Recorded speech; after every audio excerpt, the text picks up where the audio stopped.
онова чувство, когато си поръчала нещо от чужбина и му трябват повече от 4-5 работни дни, за да пристигне и вече нямам идея какво си поръчах от черния петък на Women's Best, но хайде да го отворим заедно.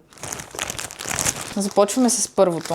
Това е тениска за фитнес в тъмно-зелен цвят. Супер бейсик тениска, обаче нямам идея защо самия текст, който е отгоре, щампата въобще не се вижда и на живо, и на камера.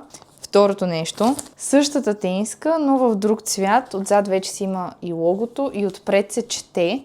Даже направо ще я меря. Ето как седи. На мен много ми харесва. Всъщност аз заради този артикул направих цялата поръчка. Принципно съм супер доволна от марката, но имам един проблем. Клиновете са им една идея по-стягащи от нормалното. След това си поръчах този път размер М. Отзад има такива щрихи, които се предполага, че ще дадат лек пушъп ефект. Ами както подозирах, не е много по-широк от S размер. Какво ли е? Още една тениска за фитнес. Добре, това беше всичко, което си взех от черния петък на Women's Best. Ще оставя някъде тук колко пари общо съм дала за цялата поръчка и размерите на всеки един артикул. Не знам дали още им продължава черния петък, но цялостно аз съм много доволна.